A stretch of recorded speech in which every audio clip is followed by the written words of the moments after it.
Have you ever noticed the same pattern repeating in your life? The same relationship dynamics, the same fears, the same wounds, even the same lessons showing up again and again and again? And at some point, you begin to wonder whether this is random or whether something deeper is asking to be seen. Today, we're exploring that question through the lens of soul contracts. So the question becomes, what if the patterns we keep repeating are not here to trap us, but to awaken us? Today, Jenny Marie joins us to talk about soul contracts, subconscious patterns, free will, healing, and tons of other stuff.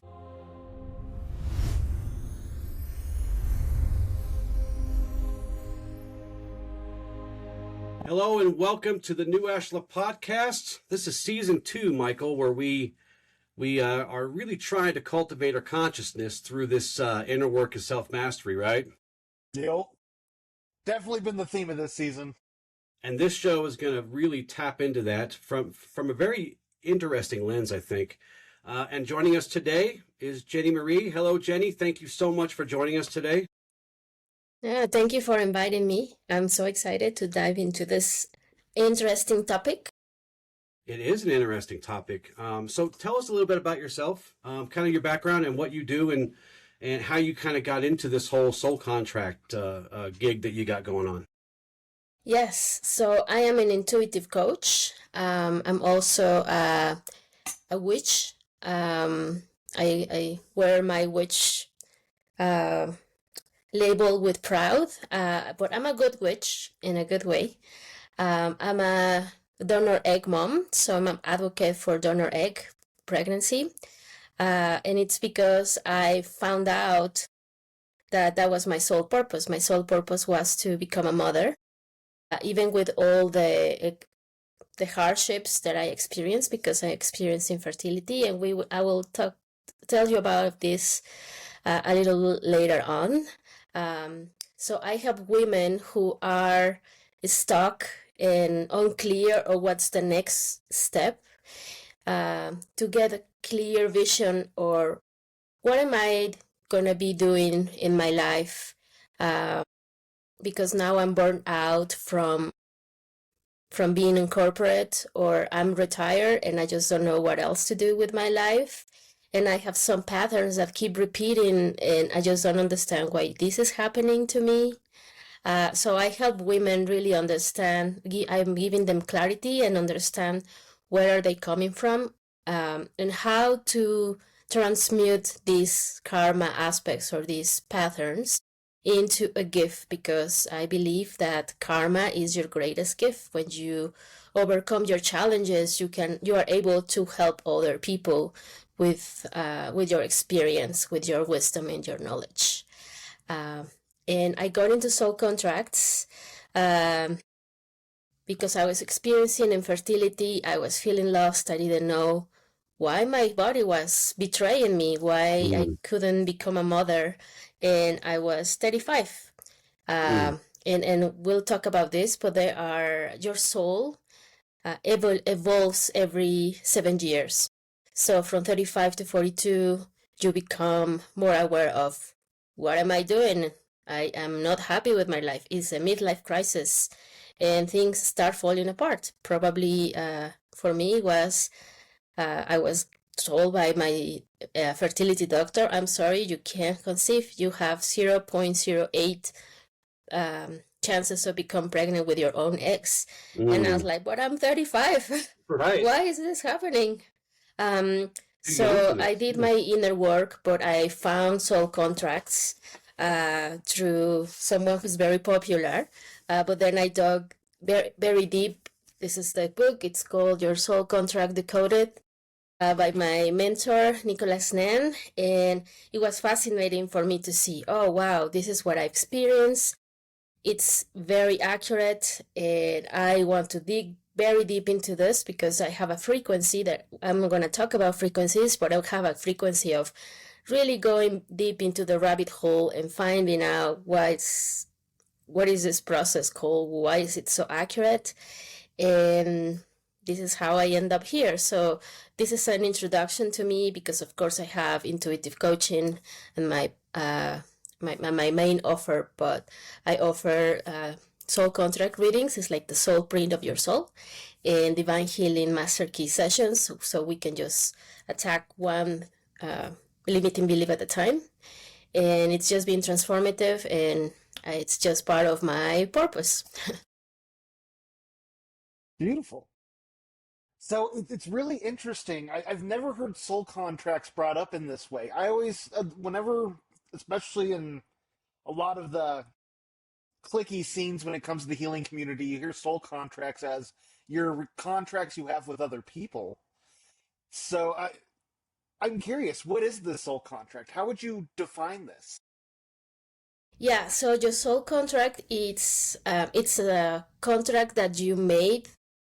So before you incarnate, you sit down with the creator and said, you know what, this is the karma that I want to experience in this lifetime.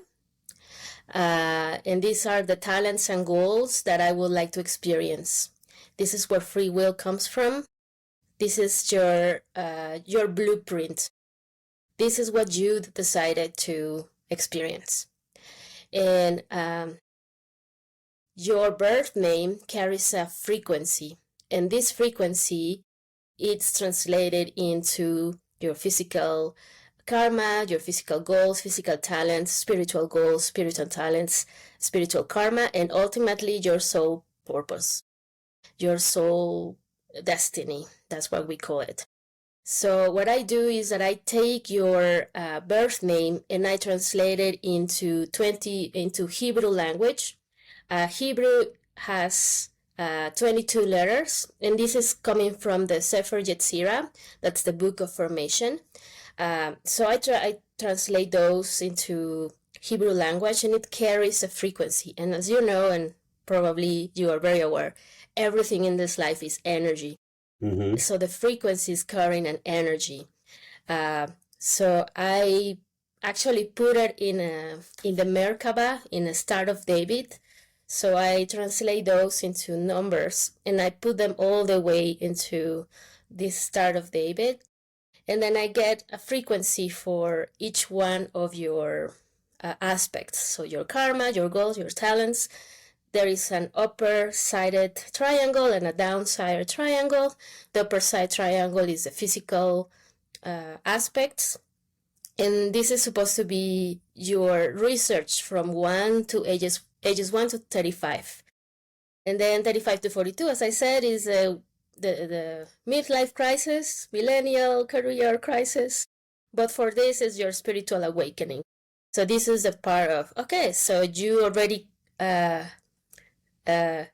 build your life, build your career, experience these karma aspects. So your soul is calling you to wake up. It might be a very hard phase in your life, but then it's like, okay, so now we are gonna bring online your spiritual aspects, because ultimately we are all spiritual beings. So each frequency has a theme, and each frequency has a little symbol. And I sent Justin his little chart, and it's just very fascinating because it's mathematical. So I think that would be a really great segue into showing kind of the practicality of this. By all means, you can use mine to kind of explain these concepts that you're explaining. So that way I think myself and all of us can kind of have a practical way to connect these dots. Yeah, absolutely. So I pull out Justin's chart. I don't know maybe you can add it to your podcast so they can see your star. But the first aspect that we see is the physical karma. And for Justin, his physical karma is holding space for other people in the positive aspect. So I can see that you have transmuted your karma into the positive because you actually have structured your podcast. And this is a very philanthropic frequency. But in the negative aspect, and I don't know if you relate to this, but early in life you felt constricted what life should be. There was a rigid understanding of what you should be, like societal boundaries, or your parents told you this is the way your life was supposed to be. And you got a lot of judgment and criticism, and this was a real Every single obstacle for day. you. Yeah, no, that's you're right on track. Yeah. So the lesson here is that, you know what? I'm going to live my life in my own terms. I'm going to step out of other people's ideas, and I'm going to learn to follow my heart. So did you accomplish this? I think so. I think so. Almost to an Yes. extreme, almost too far sometimes. Yeah. So now you are being called to create this space for other people. Then your physical goals and your physical talents it's the number 8, and it's like an amoeba. Most times the negative aspects of the 8 is that they don't want to feel. It's just the low level emotions are just something that I don't want to feel in this life. And you relate better with pets. But because you don't want to engage with emotions, you are overly involved with other people, and you know what, I'm gonna fix you, because I'd rather fix other people that I just gonna deal with my own things. Right. So your talent was there. You are like a chameleon. You fit in all situations, but the lesson here is I need to be grounded in society, and not let the letting go. So you needed to learn how to let go of things. Your sole goal is to be anchored in your emotions, to learn that your emotions are actually a healing path for other people. And your goal was to create emotional safety for yourself and others. So I'm sure that you created a physical structure or a container where you felt safe and loved, because ultimately that's what we're supposed to be doing. And then we went to that's the 8. It's very interesting because you have an 8 in your physical talents and your physical goals. So this is all about emotions and how you really wanted to withhold your emotions, but you learned that emotions are here to give you a lesson, to help others.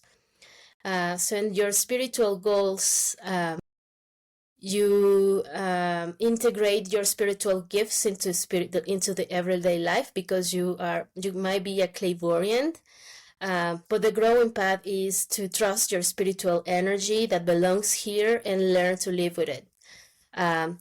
Maybe you have had any fears of being seen or misunderstood. Have you experienced that in your life? Any fears of being seen or Yeah, so you actually came here to develop a structure in life that supports your intuitive expression.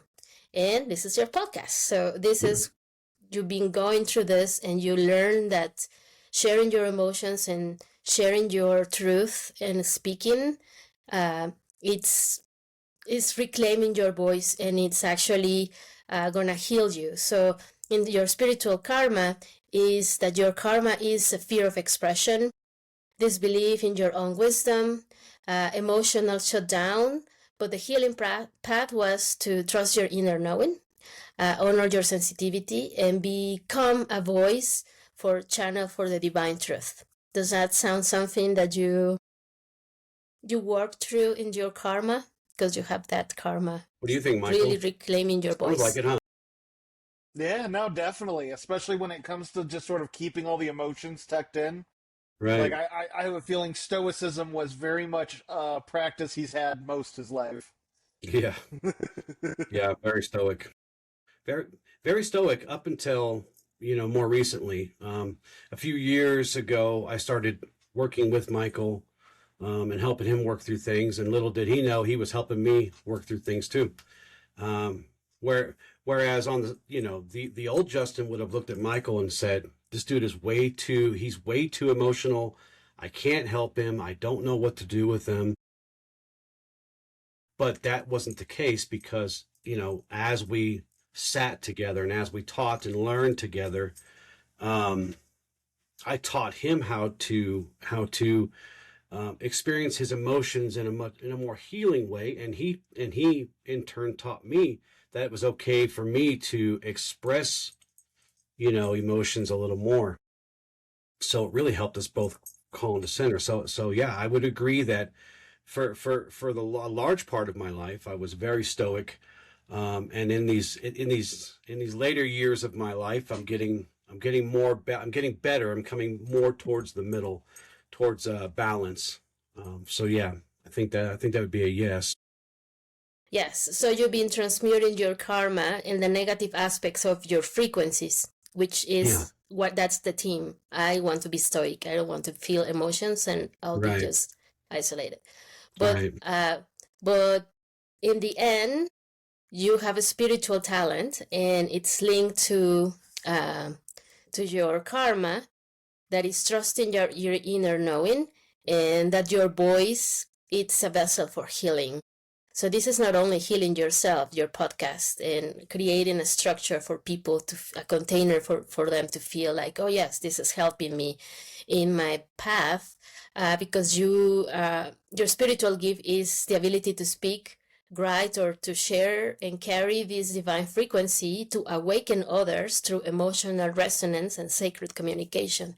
Because at your highest expression, you are a spiritual communicator. Your voice becomes a mirror for others and a bridge between the seen and the unseen realms. So you're a living channel. You're excellent at communicating and articulating, because your gift is just resonance. Your communication makes people feel, pause, and remember something that they're wholly in themselves.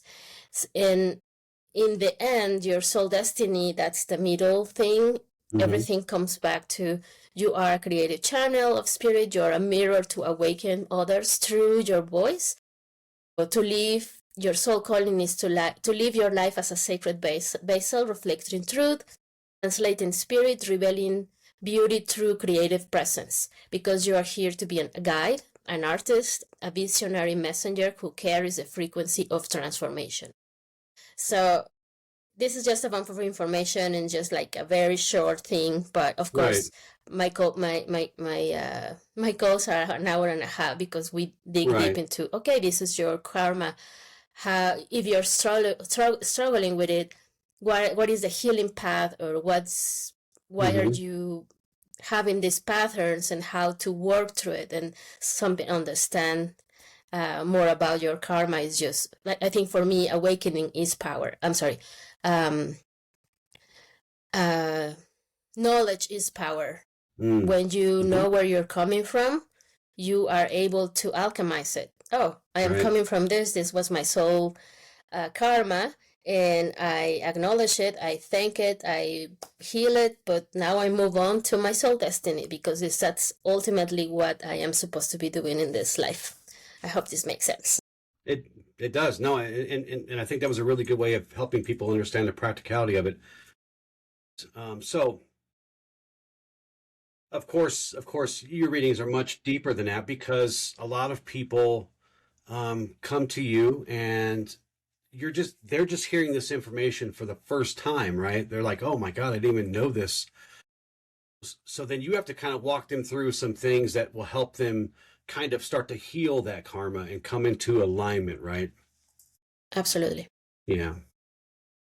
So are these contracts, because I think this is where people are going to get kind of stuck, and they're going to feel trapped by something they don't remember doing, right? Are these contracts like really fixed? Are they cemented into destiny? Or can these kind of growth agreements evolve with the person? Yes, well, you have free will. Let's talk about free will. Yeah.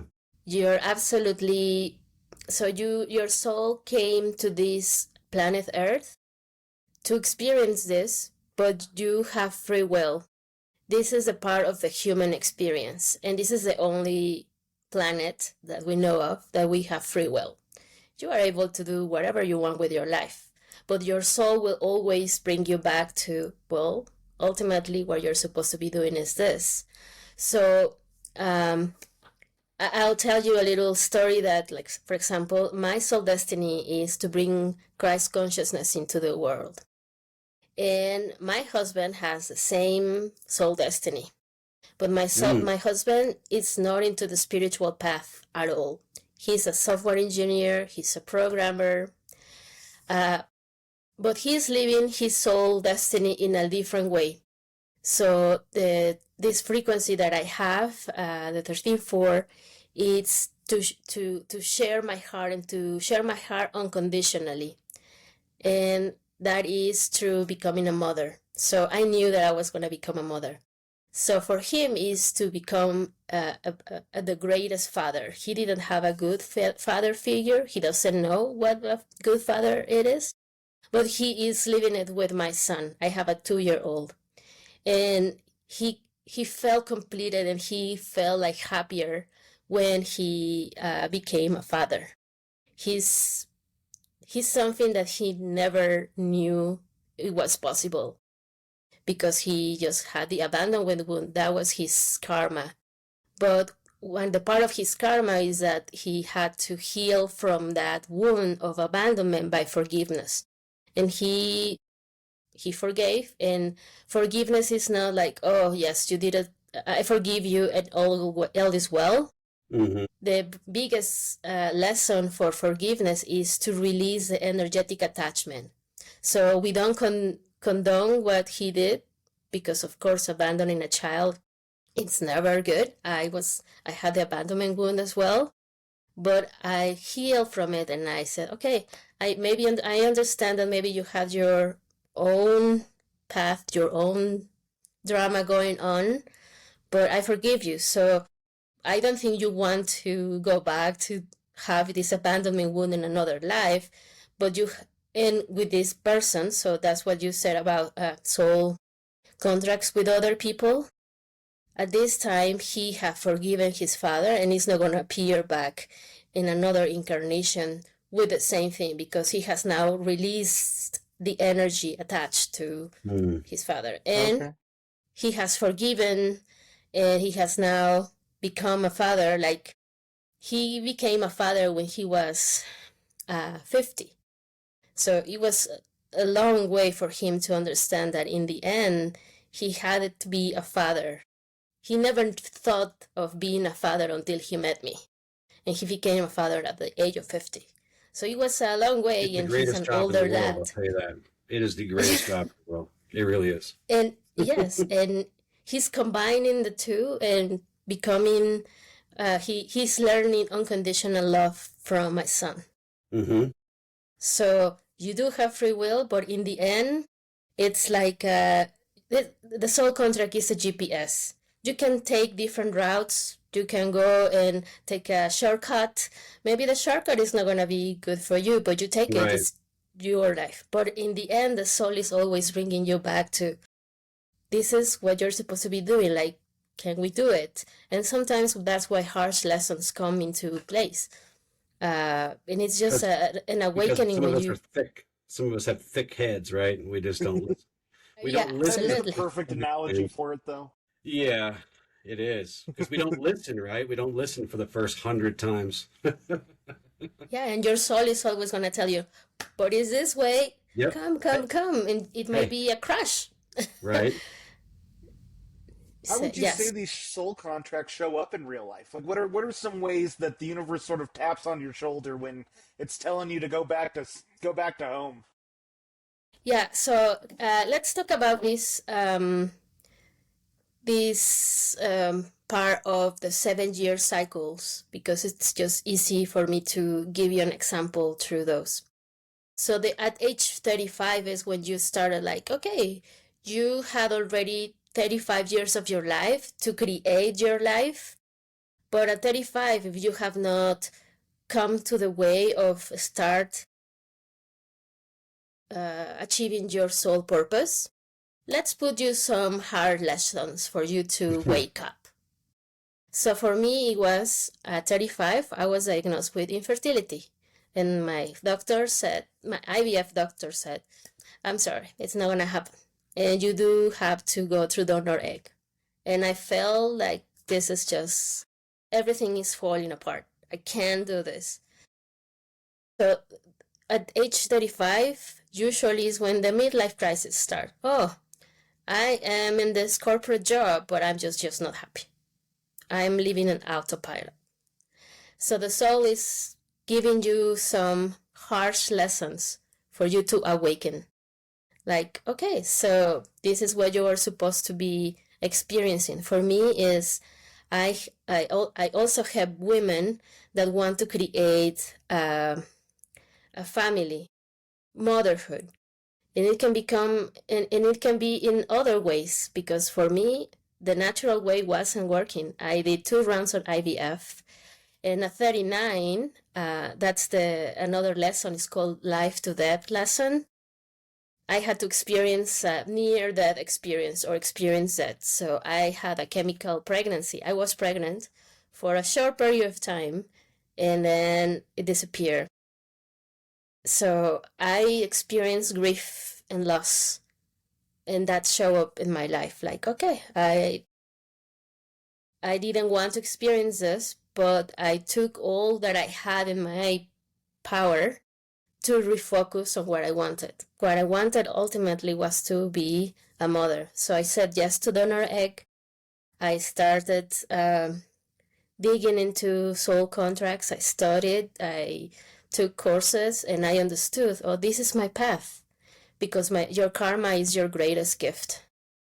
Going through what you're experiencing in this 7-year cycle, when I started at 35 and all my life was falling apart, I actually changed. I'm from Mexico, and I married my husband, and then I moved to the States. So there is a big change. I don't have many friends in the States because my life here started only 5 years ago. So no friends. My family is in Mexico. Infertility, I felt like I was not good enough. My body was failing me. I'm not worthy of being a mother. So I have to work through all of this so I could ultimately achieve what I wanted.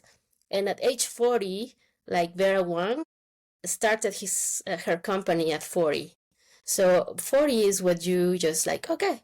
So now you experience that, you have processed, you have healed, and now at 40, what else are you going to do? What are you going to do with your life? Because your karma is your greatest gift. And it could be going through that and start to help other women with the same. So now I'm an advocate for donor egg because for me it was like, what? Donor egg? It's not gonna be my kid? In the end, is he gonna be choosing to go with the DNA mother instead of me? And all of these aspects and all of these fears came into me, and then I decided ultimately I will just raise my son, and he's gonna be mine because I'm gonna be able to carry him, and he's gonna carry my husband's DNA, and that's gonna be enough for me. And I can tell you, I'm the happiest that I ever been with my son.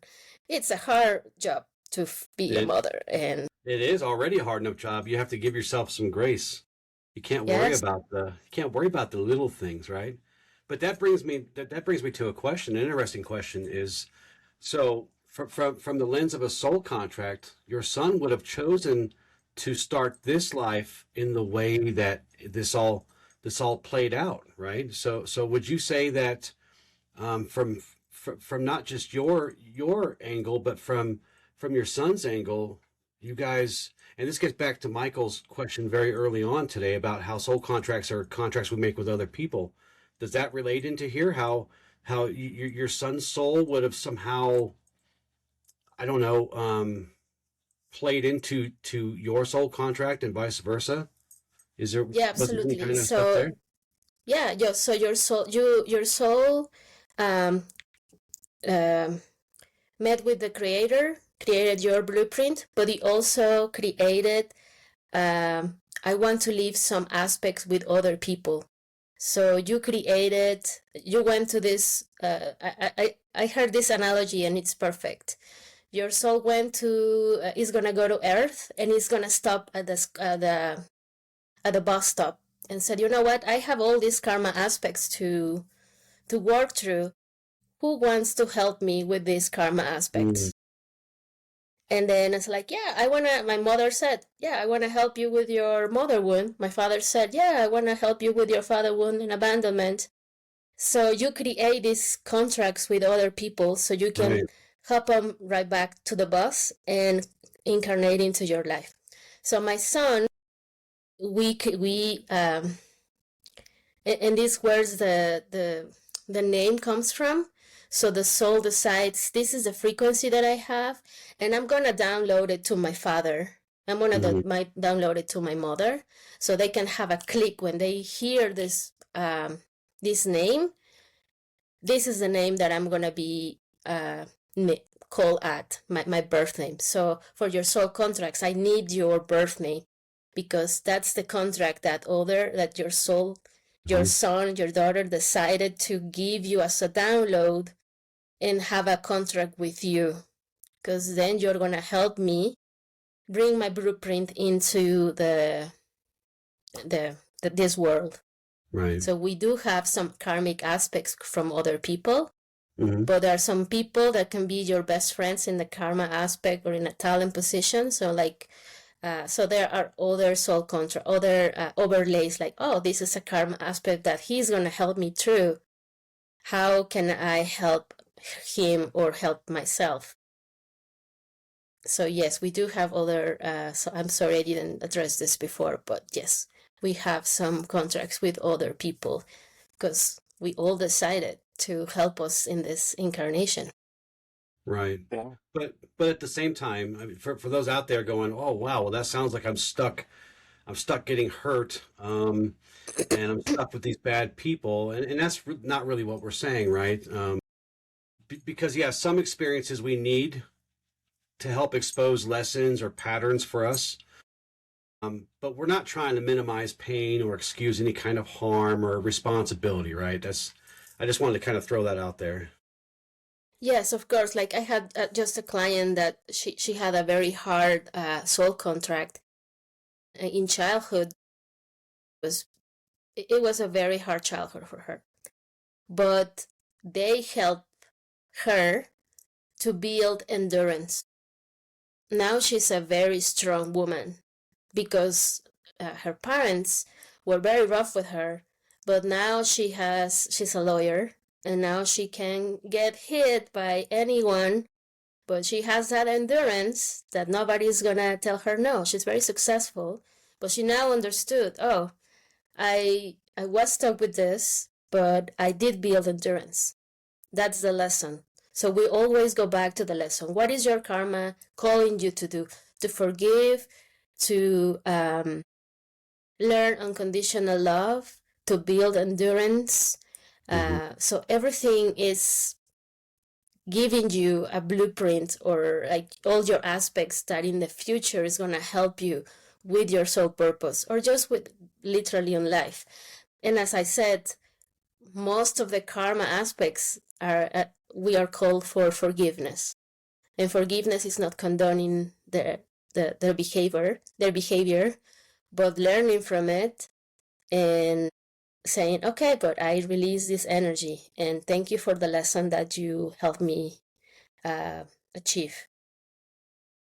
I mean, perspective is so powerful. I've always looked at soul contracts. You look at a bully on the playground who is picking on a kid, and the kid who was picked on, he becomes insecure. He has these issues he has to work for, but it teaches him that he has to learn to stand on his 2 feet, to stand up for himself. And for the bully, what he has to learn is, as time goes on, he realizes how cruel his behavior is, and he has to learn empathy, and he has to learn self-forgiveness. And it's this beautiful dance where people who have wronged us, and again, this is not condoning bad behavior, but when we are able to shift our perspective to look at what is it life is trying to teach us, what is it that life is trying to guide us to transcend, it's so powerful. Because I mean, I love how you keep bringing up this 7-year thing, because it was roughly around 35 when I had my darkest night of the soul, and I started going through this transformation.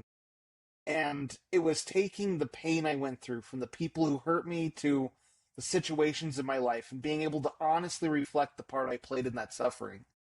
and to be accountable with it, and to learn the lesson that I needed to be able to not keep falling into the cycle. Yeah, And so, absolutely. yes, this is all just resonating so much. When we make these soul contracts, one thing I'm curious about, and this is sort of how I've always perceived it, is when we have people we're making these contracts with, when we're up there with the Creator, time is non-existent. So we can make contracts with people that'll be born 10 years from now, or people who were born 30 years before we were born. And would you say that's true?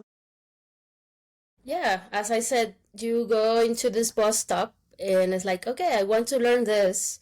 But you do have, for example, after 42, that's when you are called to reveal your spiritual talents. So you met someone else that's going to help you with your spiritual karma after ages 42, because this person is going to help you with your negative and your positive aspects in this next phase of your life. So you're gonna meet someone that's gonna really, like, you know what, let's come together and make a podcast because this is gonna be healing for someone, and let's meet every month and talk about it.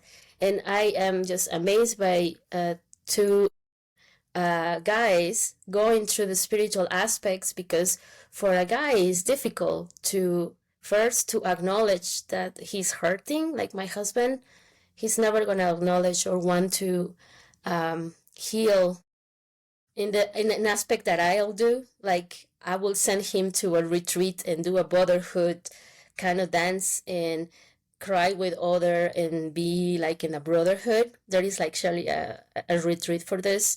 Mm-hmm. And I didn't, I wanted him to do this, and he said, no, don't even tell me about this.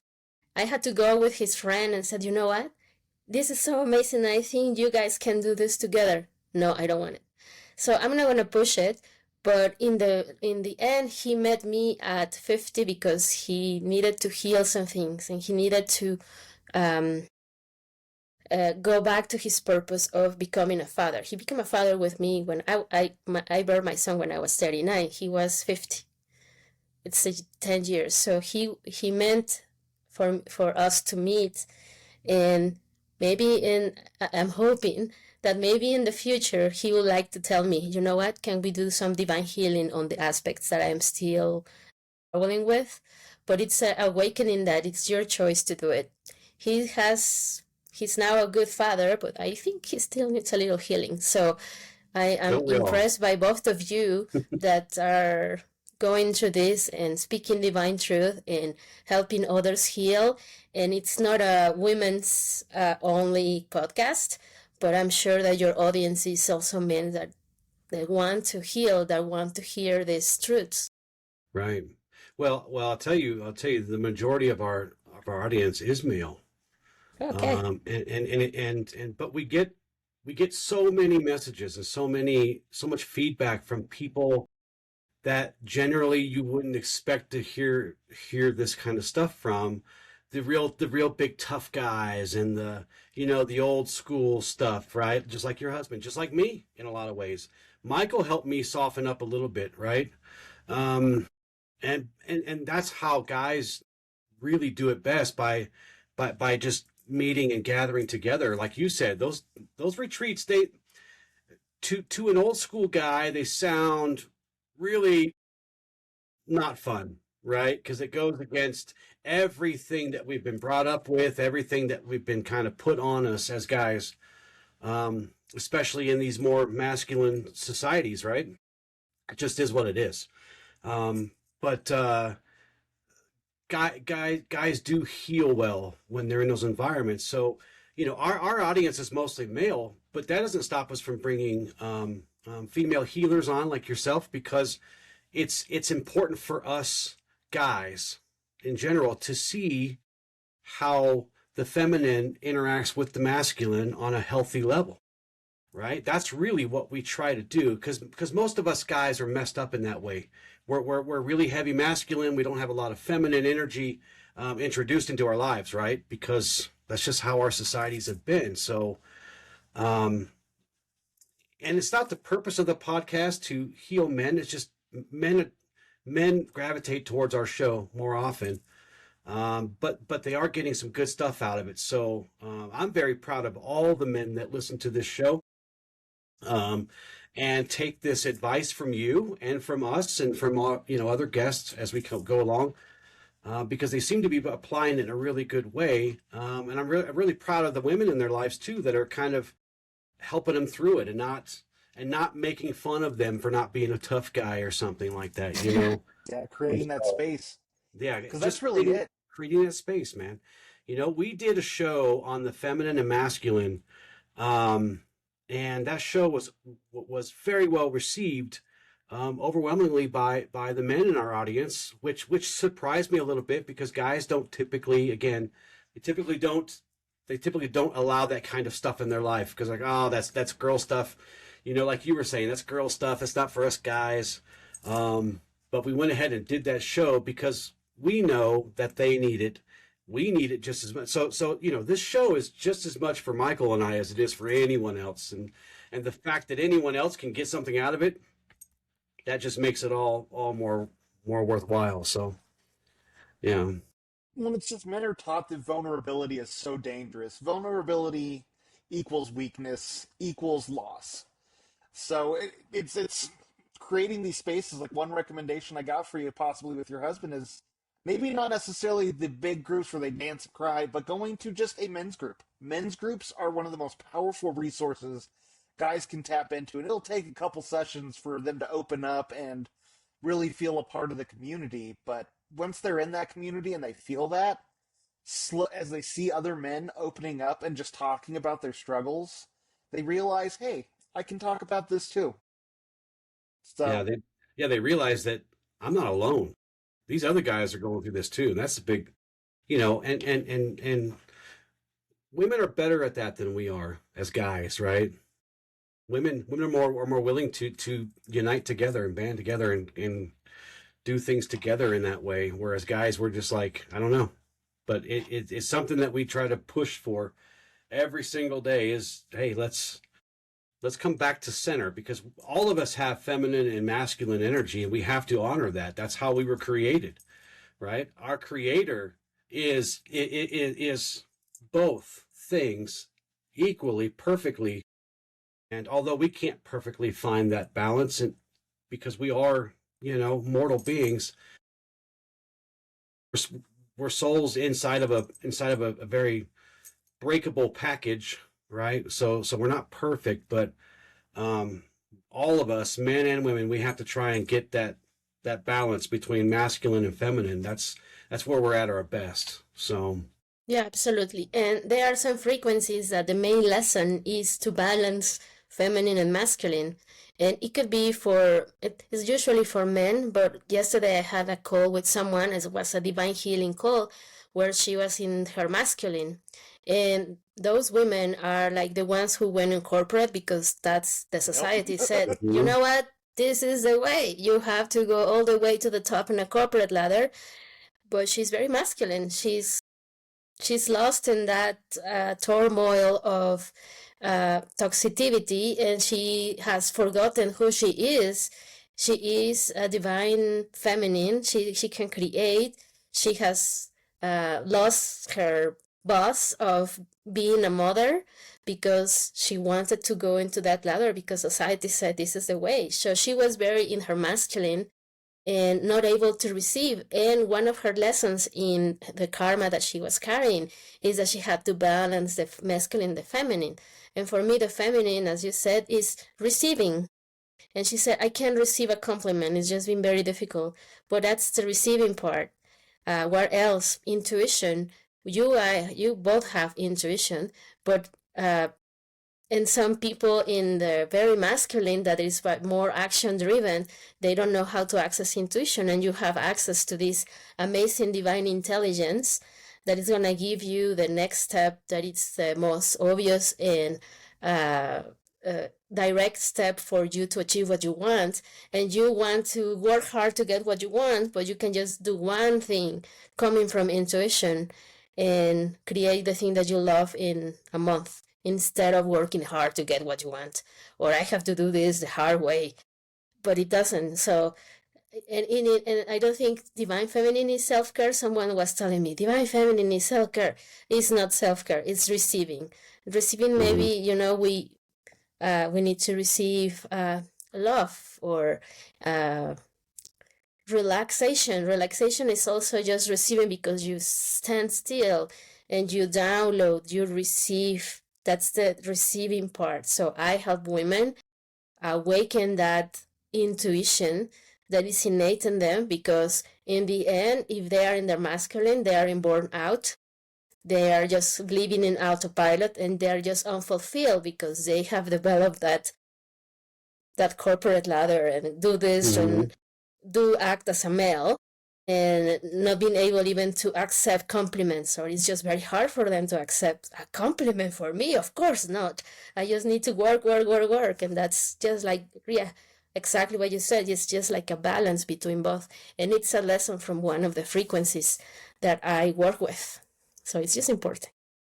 I wouldn't doubt if you see a lot of that too, because I mean, today in this society we have, it's all messed up because women more and more are being pushed into that masculine sphere, and I think men are being sort of forced into this feminine space, but it's more the wounded feminine. But no, I love receiving as the feminine. I've never thought about it like that, but it's so true. Yeah, when you open to receive, things are a little better, right? Like, for example, I struggle like accepting like my husband's financial aid, because like he makes more money than I, but what I do is I'm the household manager, right? And I take care of my son. So if I need something, for me, it's been hard to accept, yes, your money is my money. So working through that, it's also a lesson.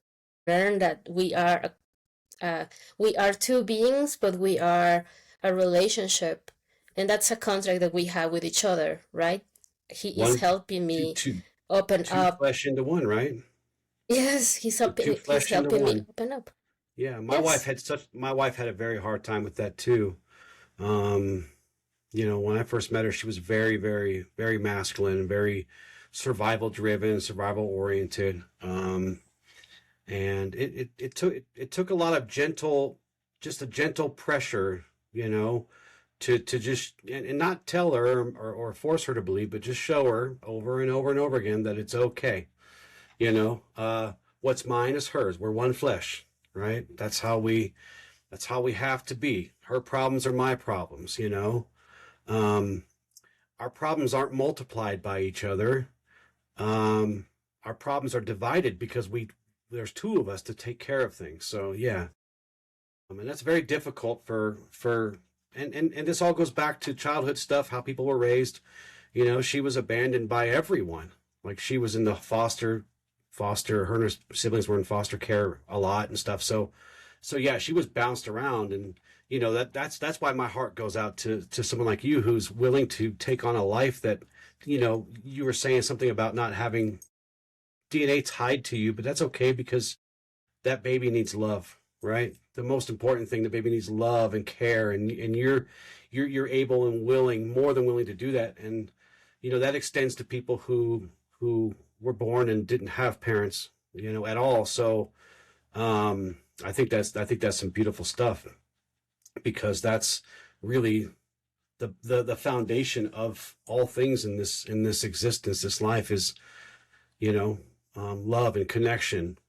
And sometimes a lot of us fight to find that, and fight to get that, and fight to accept it. But once we have it, everything works out, right? Everything works out for itself. We just need to remember who we are, and who we are is that we are loved by the Creator, and He gave us this blueprint, this curriculum that we have to work through. But in the end, like, that's ultimately all the soul destinies frequencies, they all have a love component, because the Creator gives them this love to share. How are you going to share the love that I have, that I cannot physically do it myself, with your work, with your purpose? So now I share Christ consciousness. You share, your gifts are with your voice. Others are sharing through creativity. They have the creativity frequency, and they're here to create beautiful pieces like Leonardo da Vinci, like other beautiful, like a doctor. A doctor is here to heal.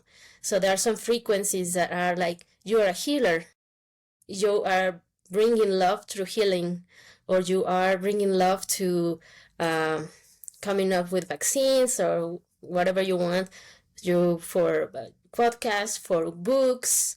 So we all have ultimately a purpose of sharing the love of the Creator in one way or the other. Mm-hmm. That's beautiful. That's beautiful. I wanted to ask you, because it seemed like some of your work, or most of your work, is built around some kind of Christian Judeo stuff, right? Because you use Hebrew and you use we talked about this in our little call that we had before the show. But something like the numerology that you use is attributed to Moses or has connections to Moses. Is this stuff? I mean, does this stuff does that make it more religious or more? I just kind of just curious about the Judeo-Christian kind of roots to your work. Yeah, so it was called the Numerology of Moses, but it was a download by Frank Alpert. And he had this download in Arizona, and it relates to the 22 Hebrew letters from the Sefer Yetzirah. And I was telling you about it's a Moses transmission because it's sacred. Mm-hmm. It could be sacred in a religious way, but in the end, it comes back to the book of formation, the book of creation. So even if you are not religious, it's just a sacred language. And Hebrew is a sacred language. So English was born from this, or Spanish was born from Latin roots. But Hebrew was downloaded from Moses and created the book of creation. So it's, this is, of course, this is more spiritual base, because I'm giving you like your spiritual gifts. Sometimes like your dominant vibration has a message from the Creator. Mm-hmm. But I see the Creator as I said, I'm a witch. Like I work with all the type of energies, but this is for everyone to know, and it's just the Creator, the divine God, whoever is your higher, your highest creator. I don't know, whatever your name you call your divine. Mm-hmm. It is. That's because that's sacred. It doesn't come from English, Italian. It comes from Hebrew, which is a sacred language. It's all about relationship with. This is what I keep coming back to. The more I walk with and study the great masters, the less religious I always become, the more spiritual I become, right? Because it's about relationship with. That's what a mystic is. A mystic is basically somebody who seeks to build relationship with the higher. That could be the universe, God, goddess. It could be whatever connects to you. But it's about relationship with, right?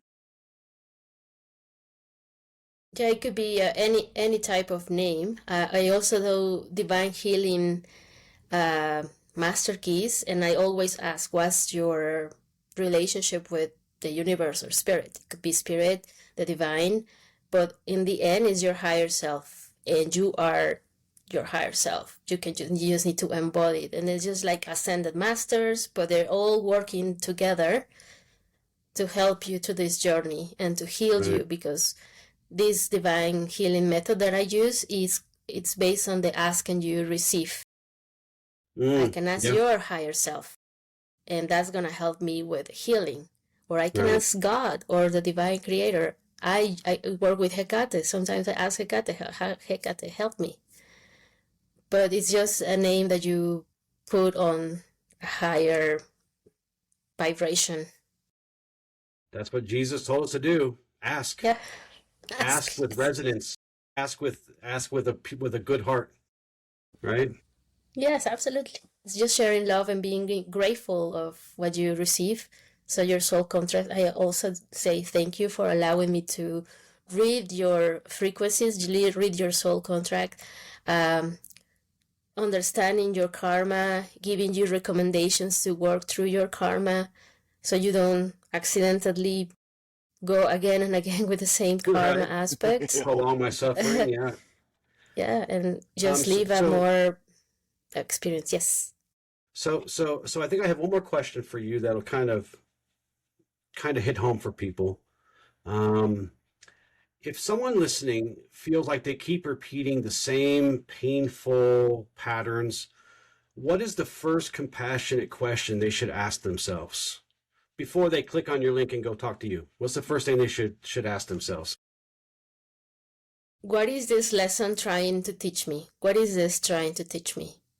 I recently had a session with someone that this is her third husband, and she kept repeating and repeating. I was like, okay, so what's the lesson that is teaching you? What are you here to learn from it?